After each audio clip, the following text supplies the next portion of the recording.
প্রিয় দেশবাসীর জন্য একটা সুখবর। মাননীয় প্রধানমন্ত্রী জনাব তারেক রহমানকে আন্তরিক শুভেচ্ছা অভিনন্দন। উনি আমাদের গর্ব, আমাদের বুকের দল বাংলাদেশ বিডিআর তথা রাইফেল, এমন একটা নাম আছে ওদের বাংলা নামটা। বাংলাদেশ বিডিআরের পূর্বের ঐতিহ্যবাহী যে নাম, সেই নাম ফিরিয়ে দিয়েছেন এবং কি পিলখানা হত্যাকাণ্ডের তদন্তের নতুন করে কমিশন গঠন করবে উচ্চপদস্থ, এবং পিলখানা হত্যাকাণ্ডের যারা মূল মাস্টার মাইন্ড তাদেরকে খুঁজে বের করা হবে। আমি এতে খুশি হয়েছি।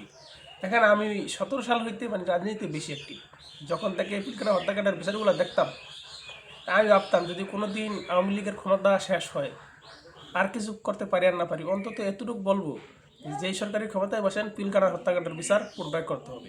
কারণ পিলখানা হত্যাকাণ্ডে সৈনিকদেরকেও বিচার করছেন, ঠিক আছে, সৈনিকরা রাইফেল চালাইছে, গুলি করছে, বেশ ভালো কথা, কিন্তু সৈনিকদের উদ্দেশ্য ছিল কি, এদের লাভ ছিল কি? সৈনিকরা যে এত বিশাল একটা বাহিনীর ভিতরে বিদ্রোহ করে এই এত বড় একটা বাহিনীর ধ্বংস করলো, সৈনিকদের লাভ কি?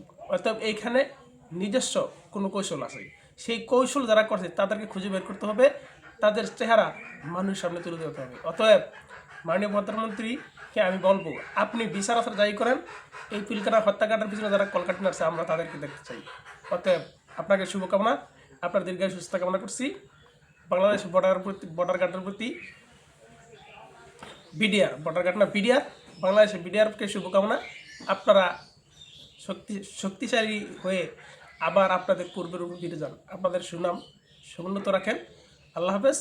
বাংলাদেশ জিন্দাবাদ, বাংলাদেশ বর্ডার গার্ড জিন্দাবাদ, জনাব তারেক রহমান মাননীয় প্রধানমন্ত্রী জিন্দাবাদ। আল্লাহ হাফেজ।